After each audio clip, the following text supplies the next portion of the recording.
In this segment, Lydia Syed of New York Life speaks to Pastor Thomas about the CBO Kenya Summit. Enjoy.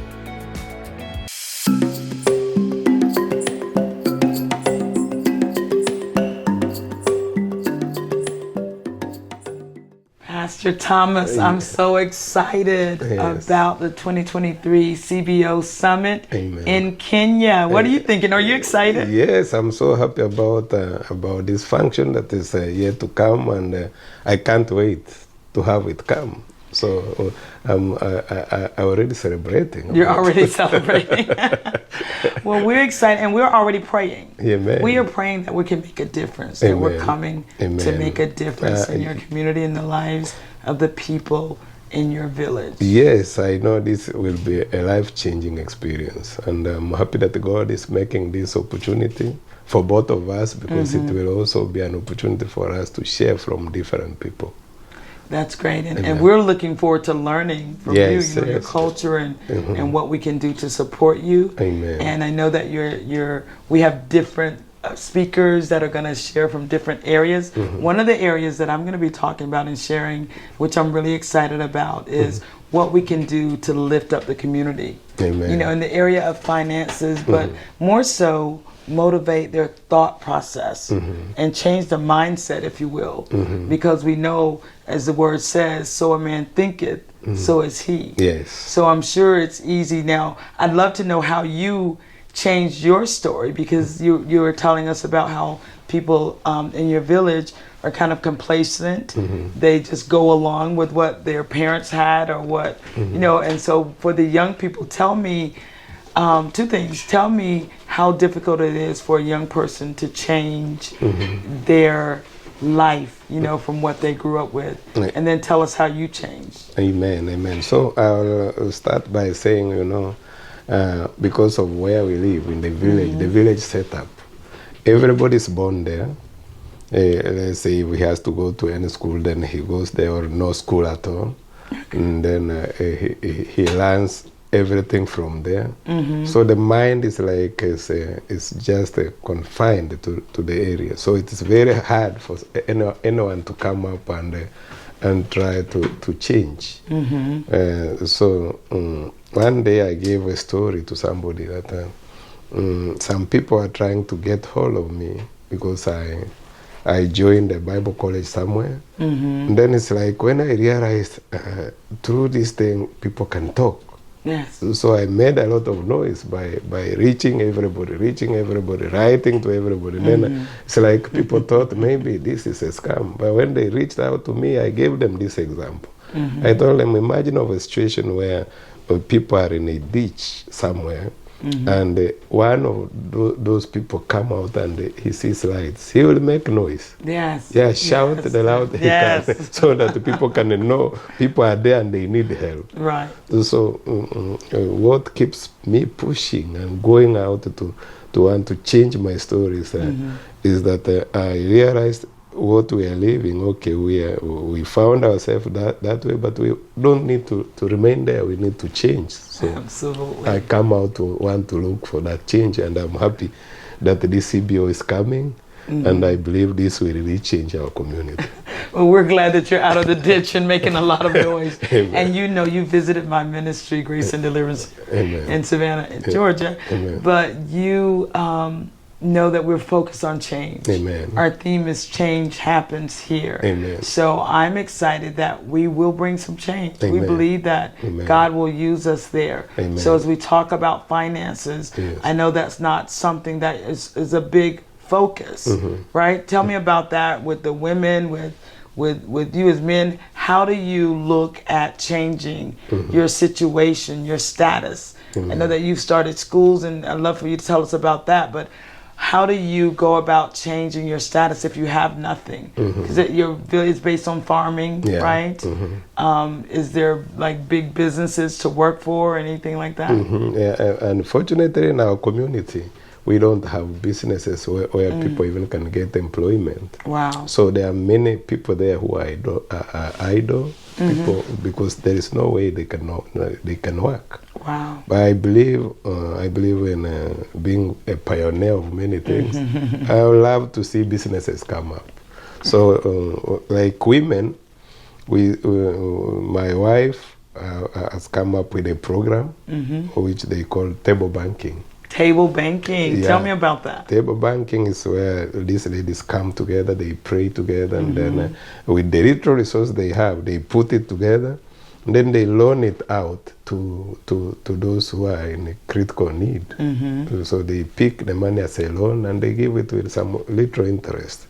So with that little, they grow from one step to another. But I feel if something else can be done, something bigger can be done about that, then it can develop to something. And that's something that we will explore. Yes. I can't wait to get in and to really find out what they're doing and then how we can cause that to grow. Amen. And then have more of that going on in your community.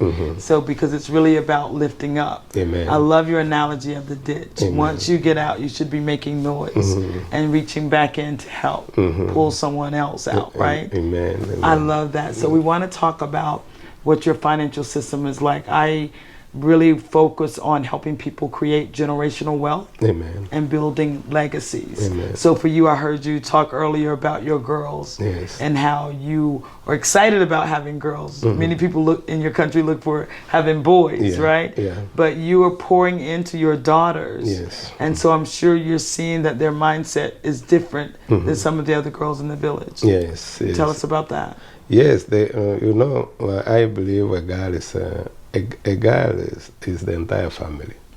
Because even though we have these ladies, I knew I liked you. He said a girl is the entire family. Yeah. Yeah, because she's everything. Yes. Because you see, it is that lady who takes care of the child. And, back at in our village, I see them do almost every work in that house. Wow. And therefore, it's important that they are empowered. That they are given an opportunity to rise up, to have that power to do what they want to do. And I will say if they are taken to school, number one, I will say if they are assisted to go to school, and then when they get the knowledge, they can be taught on how now to do business. Yeah. I love that, to do business and become entrepreneurs. Yes. That is what I'm really passionate about, and I can't wait to share with them, to get them to dream, to get them to write out their vision. Yes. Right? Yes. Write the vision, make it plain. Maybe we do vision boarding, I don't know, but we're going to, when we leave there, we want these women to be empowered. Amen. And be inspired that they can make a difference. That makes me very excited, and I'm so happy about that. I can't wait you coming. I can't wait for that moment to come. Excellent, excellent. Amen. So I'll be doing some research and we'll make sure that we'll use the tools that you have available to you. Amen. And also share some other tools. Amen. As well. But everything really goes to the mindset. Amen. So we want those women empowered and also the young men too, because I'm also passionate about working with young men to get them to understand that they don't have to stay where they are. And you're a great example. Amen. So tell us about, again, how you came out. And I understand that your father, tell us about your father relationship and then how you came out. What changed your mind to say that you could dare to be a pastor or own a school and all the things that you do? I would say just a passion and a calling. The passion and the calling. Yeah, I felt I felt a big calling in me.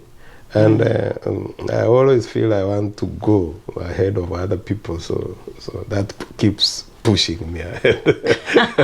I love that. And how many of us have a passion for something, and we know that we have a calling, but we don't really do what God has called us to do? Yeah. And what if you did not work? What if you did not accept that calling, receive it, and go for it? Yeah. So you said you have 3 different schools? Yes, I have 3 schools now. I love just initiating things, especially for the benefit of others. So I have a school for the young children from the age 3 to age 14, I say, before they go to secondary school. I'm working hard to see it build. So far we have like 6 classrooms, but we still need more classrooms for them. And the children come from home, but we look forward to see how they can get even transportation to be transported to school.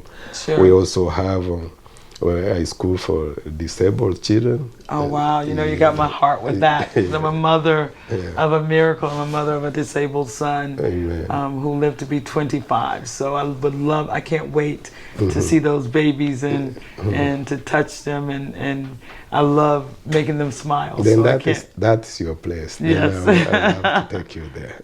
Amen. Amen. I look forward to that. Amen. And so again, we look forward to inspiring them to dream and to know that change is possible. And again, you're a great example of that, but we'll look forward to sharing with them how to change their story, how to dream and work for that. And then we look forward to staying in touch, you know, because it's all about accountability. And for your, especially for your students in your school, we have a hands-on that we can leave some things with you all to motivate them. Amen. Amen. I can't wait for this day to come. So Very 2023, good. Here we come. 2023, here we come. CBO Summit in Kenya, Africa. Amen.